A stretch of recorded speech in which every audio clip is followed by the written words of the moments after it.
Coucou, on est reparti et là c'est le petit dernier, le petit cancer. Alors, qu'en est-il pour le cancer pour cet hiver? Qu'est-ce qu'il y a à comprendre? Qu'est-ce qu'il y a à intégrer? Qu'est-ce qu'on peut améliorer pour vivre mieux? Eh bien, nous allons voir ça.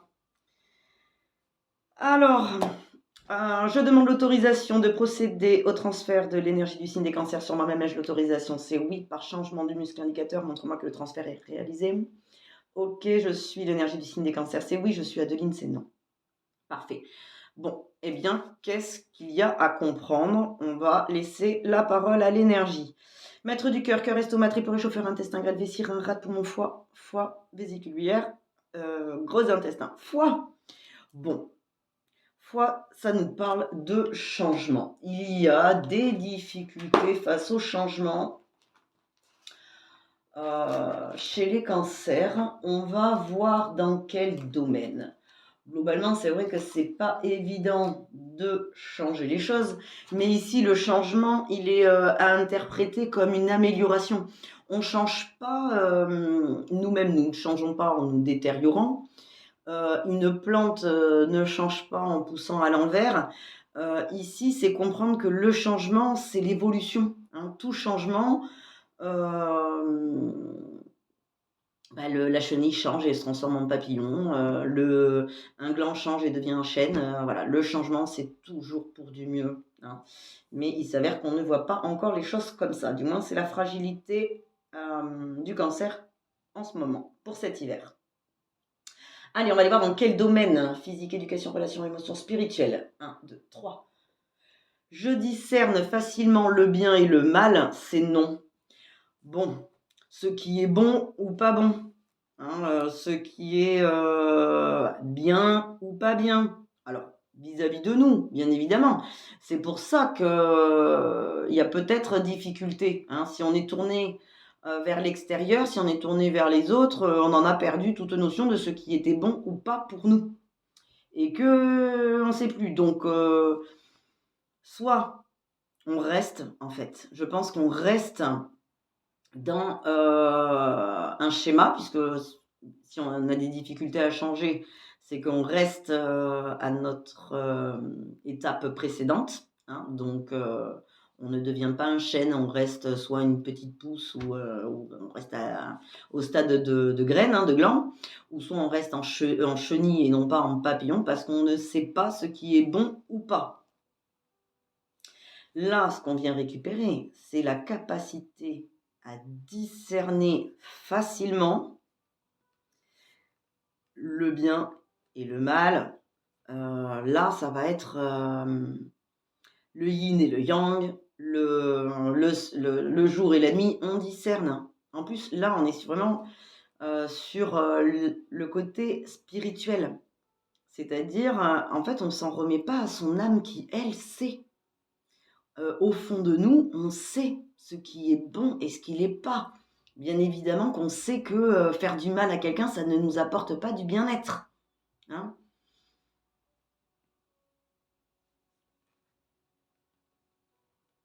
Si c'est le cas, c'est qu'on a perdu toute humanité, hein, j'ai envie de dire. Ok. Eh bien, c'est ça qui fait qu'on ne change pas. Vaut mieux, à la limite, là, la phrase qui me vient, c'est « vaut mieux un mal connu plutôt que de changer les choses et de ne pas savoir où on va, ça pourrait être pire, quoi. » Donc, j'ai du mal à changer ça. Bon. Bah, du coup, une fois que ce sera acquis, qu'on saura profondément en soi, niveau être et nature profonde, ce qui est bon pour nous, il y aura plein de changements à apporter. Ça va être bien. Et dans la bonne direction, du coup, il n'y aura plus de stress. Bon, ok, y a-t-il un autosabotage? C'est oui, je veux mener une vie heureuse, c'est oui, je veux mener une vie misérable, c'est oui. Donc on est même sur un conflit conscient, hein. On le sait au fond de nous, hein. On se voile un peu la face quelque part, hein. Dans quel domaine? Maître du cœur, cœur, estomac, triple réchauffeur, intestin, grêle, vessie, rein, rate, poumon, foie, vésicule biliaire, gros intestin. Gros intestin. Et bien le gros intestin nous dit qu'on a du mal à accepter les choses telles qu'elles sont. Hein. On a du mal à lâcher prise, on est dans le contrôle. Bah, on veut contrôler les choses et ouais, les choses, l'environnement, bah, un mal qu'on connaît. Au moins on le connaît, on le contrôle. Tandis qu'aller vers quelque chose de nouveau, devenir papillon, et si je n'arrivais pas à voler? En fait, si notre nature, puisque là ça me parle de spiritualité, la nature du papillon, c'est d'avoir à un moment donné, cette phase d'envol. Donc pareil, le gland, ou la graine n'est pas destinée à rester graine, c'est une phase de son évolution qui sert à la suite. OK, bon, allez, on va aller voir, plus précisément, dans la non-acceptation et le non-lâcher prise, ce qu'il y a à savoir. Donc de 1 à 10, 10 à 20, 10, 11, 12, 13, 14. 13, 14. 14, hop, dans les bras. 1, 2, 3, 4, 5, 6, 7. Je voudrais faire la paix avec ma famille, mais je n'y parviens pas. Je voudrais faire la paix avec ma famille. Alors ma famille, mon groupe, mon clan, ma famille d'humains, ma famille, ma vraie famille, ma famille de cœur, j'ai envie de dire, si on ne change pas, si on a des difficultés à changer, et qu'on reste, parce que là ça nous parle de famille. L'enfant, alors qu'à un moment donné, on devient adulte, hein, comme je disais, la chenille devient papillon, et elle voudrait faire, la paix, le papillon voudrait faire la paix avec sa famille de chenilles.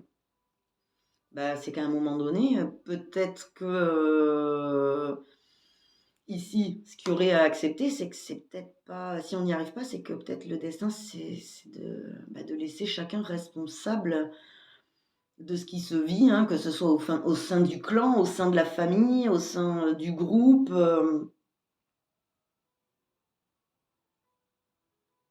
je n'y parviens pas.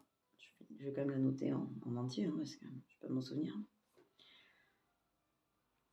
Donc en réalité, ici, si on ne change pas et si on contient les choses et qu'on ne sait plus ce qui est bon ou pas pour nous, c'est plus parce qu'on est tourné vers cette famille, vers, alors faire la paix, là, c'est pas mal aussi ça, parce que je voudrais faire la paix avec ma famille. Alors il y a probablement, peut-être des discordes ou, des disputes ou des choses sur lesquelles on n'est pas d'accord, mais j'ai envie de dire d'humain à humain, on n'est pas forcément d'accord et c'est le désaccord avec, l'intention de trouver un accord commun qui fait que des fois on se surpasse aussi, hein, dans nos décisions et voilà. Bon, si on veut absolument trouver la paix au sein d'un clan, mais que ce clan-là lui-même est en guerre, à commencer par lui-même, c'est pas de notre ressort, hein. À un moment donné, tout faire, hein, pour gagner la paix du groupe, c'est participer au fait que ça soit pas le cas. En réalité, laisser chacun responsable de ce qu'il vit, c'est-à-dire que s'il n'est pas bien avec lui-même, il ne pourra pas être bien avec les autres. Hein, c'est pas parce que nous on va se sacrifier que l'autre ira mieux, ou que le groupe ira mieux, ou que le groupe sera en paix. Hein, et c'est certainement pas le fait de se sacrifier et de faire des choses qui soient négatives, parce que là je discerne facilement le bien et le mal. Bon bah non, bah alors du coup, si on discerne plus le bien et le mal parce que on veut contrôler les choses pour être en paix alors que ça ne marche pas, bah finalement on est aussi en train de faire du mal. Mais on s'en rend plus compte. Donc non, hein, que ce soit une famille, un groupe, une relation, ça se tisse à 2. Il y en a pas un qui veut la paix qui va tout faire pour mettre en place la paix au détriment d'un autre. Non, c'est une famille est en paix quand tout le monde sait discerner le bien et le mal et quand tout le monde fait ce qui lui est bien pour lui, hein. Bien évidemment que dans une famille, qu'elle soit la famille des humains, la famille d'amis, la famille, peu importe, on ne veut pas le mal des autres. Mais depuis quand se faire du bien fait du mal aux gens qu'on aime? Ça, c'est pas OK. En plus, là, je n'y parviens pas. Donc il me faut contrôler encore plus. Bah, non, en fait, c'est ce qui vient faire que il est programmé en nous que je veux mener une vie misérable, c'est oui. C'est oui. Donc, bah non, en fait. Bon, très bien. Allez, on va aller chercher, il est où? Il est là. Quel est ce sentiment, le sentiment qui vient, nourrir le négatif et nous empêcher de bénéficier du positif surtout? Peur de perdre, chagrin, culpabilité. OK, 1, 2, 3, 4, 5, 6, 7. OK. OK. Bon, on est sur le sentiment d'avoir été défait et aujourd'hui, c'est ça qui apparaît aussi, hein.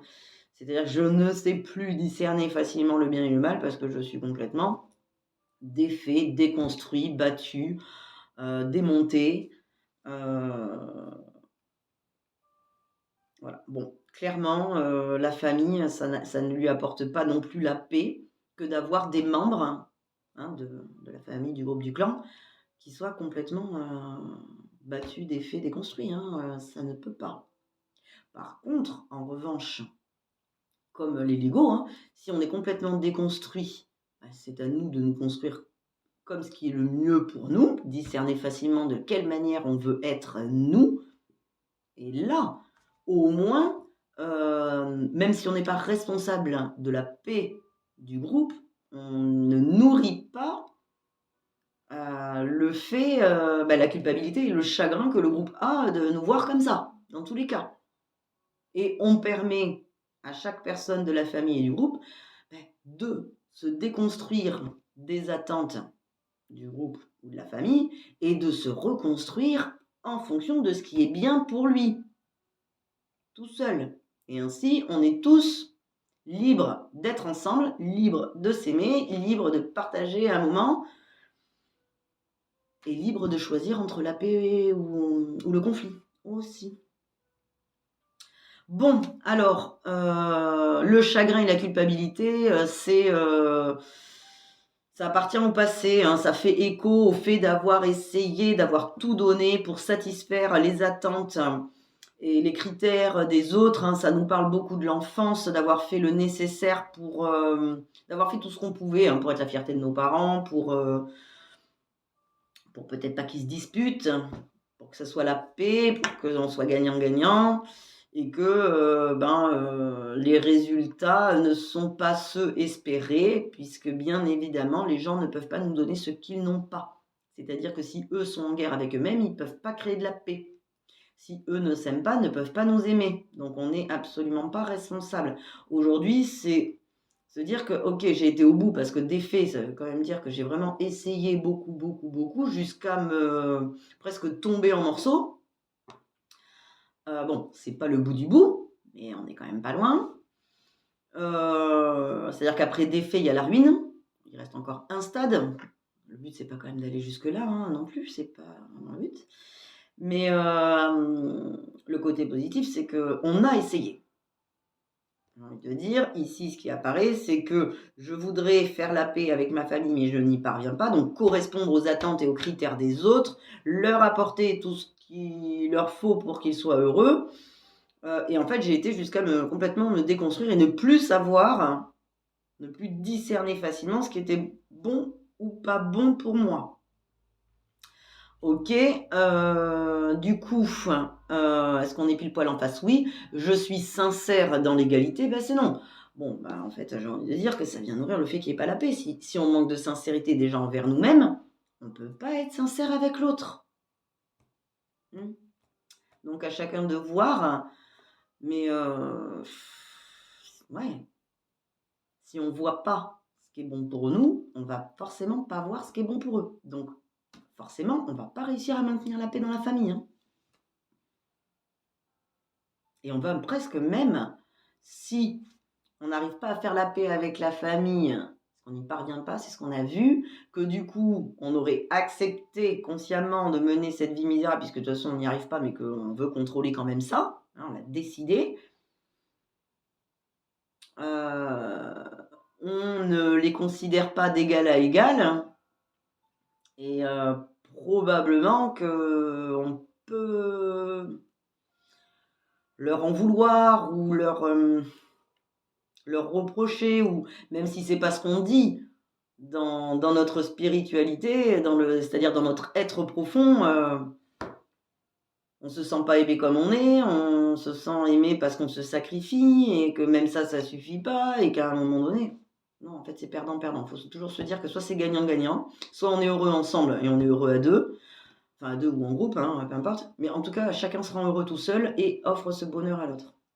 C'est ça, en fait, d'être sincère avec ses besoins et ce qui nous fait du bien, permet à l'autre d'être sincère avec ce qui lui fait du bien et que là, ça peut s'entendre d'égal à égal. Ah d'accord, ça c'est bon pour toi, bah écoute, moi si je suis sincère avec moi, ça c'est bon pour moi, ok, on fait quoi de ça? Et là, c'est constructif. Et là, c'est gagnant-gagnant. Et là, c'est la paix dans la famille parce que tout le monde s'y retrouve, tout le monde est en paix émotionnellement. Tout le monde accepte les choses telles qu'elles sont. On n'est pas dans l'hyper-contrôle qui nous empêche de changer et on est tous dans notre cocon, notre chrysalide, à pas oser aller se transformer en papillon et être heureux parce que bon, quand même, je vais pas être celui qui va s'envoler le premier quand même, c'est malvenu. Bah non, en fait.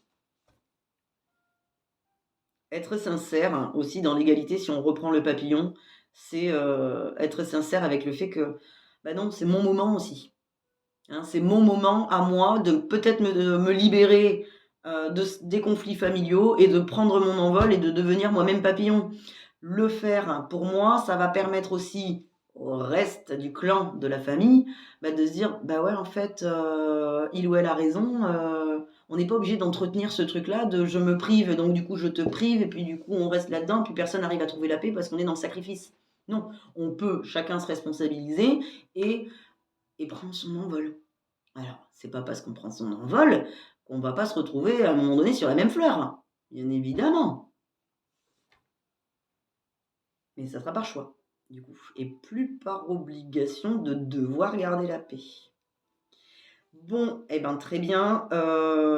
Quelle est donc du coup cette correction à apporter pour arriver au résultat positif qu'on a vu? Hop, alors. Très bien. Énergétique. 7. Ok, on est sur une ou des empreintes extérieures énergétiques. C'est-à-dire, encore une fois, ça vient nous reparler de famille. On subit, notre énergie subit des empreintes, une ou des, peu importe, par test faible, la réponse positive, une D, D pour le coup, je vais mettre un S. Des empreintes, un poids groupal et familial en fait. Alors ça peut être des attentes, ça peut être plein de choses. En attendant, l'empreinte là nous dit on se fait marcher dessus. On se laisse même. Notre énergie est affaiblie parce qu'elle subit l'empreinte, notamment plusieurs, d'une majorité. C'est ça dont ça parle. Alors, je l'ai partagé il n'y a pas longtemps, c'est pas parce que la majorité pense une chose qu'elle a raison. C'est pas parce que la majorité a tort qu'elle a raison. D'accord? C'est pas parce que toutes les chenilles se disent ah ben non, on est chenilles, qu'on peut pas devenir papillon, qu'on ne peut pas à un moment donné procéder à quelques changements. Ah non, nous dans la famille on change pas, on est comme ça. Non mais peut-être que dans la famille on ne changeait pas, on ne savait peut-être pas ce qui était bien ou pas bien pour nous, ou qu'on était une famille de gangsters, ou je ne sais pas, ou qu'on faisait du mal et que s'occuper de soi ça faisait du mal aux autres, enfin, peu importe ses croyances. En attendant, ici, ça nous dit que dans tout ce qui nous fait du bien, c'est-à-dire notre énergie se recharge au contact de gens qui nous sont bons, en faisant des activités qui nous sont bonnes à nous, qui nous font du bien, on se recharge comme ça. On a de l'énergie comme ça et on le sait. On pourrait dormir 2-3 heures si on a fait que des choses qu'on aimait ou voilà, on n'est pas plus fatigué. Bon, on ne peut pas faire ça une semaine d'affilée, mais malgré tout, à l'inverse, on pourrait dormir 10 heures par nuit et se sentir éreinté parce qu'on ne fait rien pour nous, pour notre énergie, pour avoir de l'énergie. Hein, donc il y a fatigue physique, énergétique, morale, tout ça. Donc là, on fait table rase de tout ce qui nous coûte, de tout ce qui nous marche dessus, de tout ça, d'accord? Chacun se responsabilise et fait en fonction de ce qui lui est bon pour lui. J'ai envie de dire que tous ceux qui nous marchent un peu dessus énergétiquement et qui mettent des empreintes sur nous, c'est parce que eux-mêmes subissent aussi des empreintes. Mais qu'à un moment donné, si nous, et c'est ce qui apparaît un peu ici, on se laisse marcher dessus, on va également affecter l'énergie du reste du groupe. Et que c'est pour ça qu'on n'y parvient pas à trouver la paix. Parce qu'on ne peut pas trouver la paix dans un groupe ou dans une famille si nous-mêmes, nous nous sacrifions et que nous subissons la famille. Bon, ça parlait de famille, mais bon, peu importe la famille. Hein. Et que c'est pas sincère. On n'est pas sincère envers nous et on n'est pas sincère envers eux. En fait, c'est une fausse loyauté, quoi. Bon, il y a plusieurs familles, il y a plusieurs groupes, il y a plusieurs empreintes. D'accord? C'est nous qui devons nous responsabiliser, trouver la paix avec les empreintes qui nous font du bien. C'est-à-dire se rendre compte que est-ce que c'est moi qui choisis ça? Est-ce que cette empreinte-là, donc cette croyance-là, cette obligation de, ce devoir de, voilà, peu importe l'empreinte, et peu importe les empreintes, parce que a priori il y en a plusieurs, est-ce que c'est par choix? Est-ce que ça me fait du bien à moi ou pas? Ou est-ce que ça fait du bien aux autres? Et c'est ça. C'est dire en même temps, non, en fait, hein, si ça ne me fait pas du bien et que ça ne me tire pas vers le haut, cette croyance, cette obligation, c'est qu'elle me coûte. Donc, je me libère de ce qui me coûte. Est-ce que tout est OK? OK, donc du coup, je suis sincère dans l'égalité? Oui. Et je suis sincère envers moi-même et envers l'autre, mais quel cadeau que de dire: «Non, écoute, je veux pas signer avec cette croyance-là, je préfère être sincère avec toi». Mais quel cadeau que d'être sincère! Très bien, déjà pour l'être avec l'autre, il faut l'être avec soi. Je veux mener une vie heureuse, c'est oui. Je veux mener une vie misérable, c'est non. Donc plus de devoir faire la paix, le principal c'est de faire la paix avec soi-même. Éventuellement, si chacun le fait pour soi, il y a toutes les raisons du monde qu'on trouve la paix ensemble, à plusieurs. Je discerne facilement le bien et le mal, c'est oui. Eh ben parfait, très bien. On va pouvoir s'envoler. À bientôt les cancers, bon boulot.